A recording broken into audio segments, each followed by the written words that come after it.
बात उस समय की है जब गौतम बुद्ध ने अपना पहला उपदेश उत्तर प्रदेश के वाराणसी बनारस के पास सारनाथ गांव में 5 ब्राह्मण शिष्यों को दिया।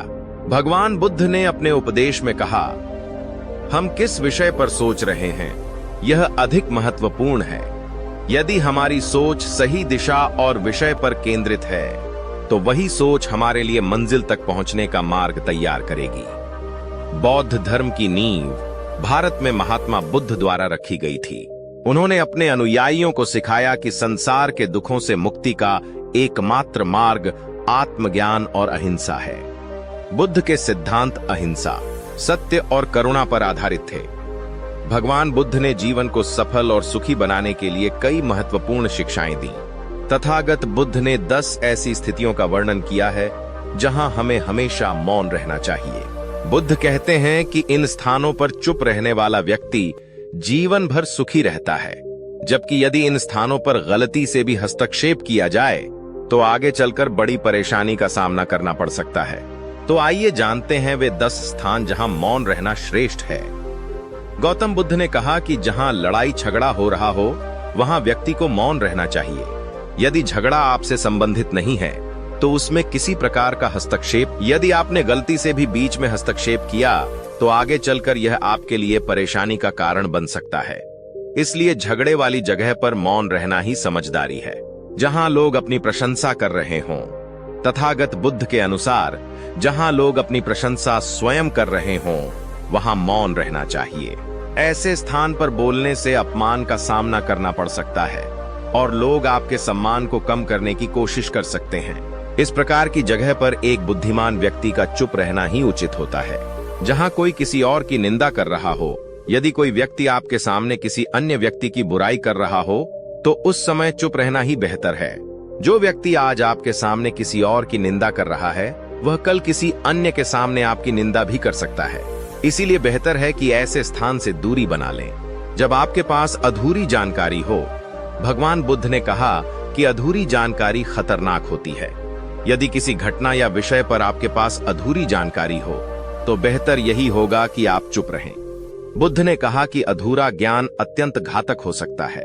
यह न केवल आपको मजाक का पात्र बना सकता है बल्कि किसी मुसीबत में भी डाल सकता है। साथ ही आपके अधूरे ज्ञान से किसी दूसरे व्यक्ति को भी नुकसान हो सकता है। इसलिए सलाह या ज्ञान तभी देना चाहिए जब आपको उस विषय में पूरी जानकारी हो, जब आपकी भावनाएं समझी न जा रही हों। यदि आपको एहसास हो कि सामने वाला व्यक्ति न तो आपकी भावना को समझ रहा है और न ही उसका सम्मान कर रहा है, तो ऐसी स्थिति में शांत रहना ही उचित है। ऐसे लोग आपकी भावनाओं का आदर नहीं करते और यदि आप उन्हें अपने मन की बात बता देंगे तो संभवतः आपको बाद में पछताना पड़ेगा। जैसा कि कहावत है, भैंस के आगे बीन बजाना व्यर्थ है। इस कहावत पर अमल करके आप अपनी ऊर्जा भी बचा सकते हैं और बेवकूफी से भी बच सकते हैं। जब कोई अपना दुख व्यक्त कर रहा हो, जब कोई व्यक्ति अपने दुख को आपके सामने व्यक्त कर रहा हो तो इसका अर्थ है कि वह आप पर भरोसा कर रहा है। ऐसे समय में तुरंत उसे समाधान बताने के बजाय पहले चुपचाप उसकी बात को ध्यानपूर्वक सुने। यदि आपने कभी ऐसी ही परिस्थिति का सामना किया है और समाधान जानते हैं तभी सुझाव दें, अन्यथा बिना जानकारी के सलाह देने से उसकी परेशानी बढ़ सकती है। साथ ही यह भी सुनिश्चित करें कि उसकी बात गुप्त रहे और किसी अन्य को न बताएं। जब कोई आपसे क्रोधित हो, यदि कोई करीबी व्यक्ति आप पर गुस्सा कर रहा हो या झगड़ा कर रहा हो तो उस समय शांत रहना ही बुद्धिमानी है। गुस्से में व्यक्ति का नियंत्रण अपने मन पर नहीं रहता और यदि आप भी उसी क्रोध में आकर बहस में उलझ जाएंगे तो स्थिति और बिगड़ सकती है। इसलिए बेहतर है कि ऐसे समय में चुप रहकर बात को सह लें ताकि बाद में उसे शांतिपूर्वक सुलझाया जा सके। जब कोई व्यक्ति आपको कष्ट देने का कारण बनता है, जब कोई व्यक्ति आपके साथ अनुचित व्यवहार करता है या आपको कष्ट पहुंचाता है तो सबसे बेहतर प्रतिक्रिया चुप रहना होती है। धीरे धीरे वह व्यक्ति अपने किए पर पछताने लगता है और महसूस करता है कि उसने आपके साथ गलत किया। तब वह शर्मिंदा होकर स्वयं ही आपके पास आकर माफी मांगेगा। क्रोधी व्यक्ति के साथ बहस करना आग में घी डालने के समान है, जो उसके क्रोध को और भड़काता है और अंततः आपको ही उसका परिणाम भुगतना पड़ता है। जब किसी मुद्दे से आपका कोई संबंध न हो, यदि कोई मुद्दा ऐसा है जिसमें आपकी प्रत्यक्ष संलिप्तता नहीं है, तो बेहतर यही है कि आप चुप रहें। दूसरों के मामलों में बिन मांगे दखल देना अनिष्टकारी हो सकता है और इसका नुकसान अंततः आपको ही उठाना पड़ता है। जब तक आपसे उस मुद्दे के बारे में कुछ नहीं पूछा जाता, तब तक चुप रहना ही उचित है। इसके अतिरिक्त यदि आपके पास उस मुद्दे की पूरी जानकारी नहीं है, तो भी चुप रहना बुद्धिमानी है। दूसरों के मामलों में बिना कारण बोलना आपकी प्रतिष्ठा को भी नुकसान पहुंचा सकता है।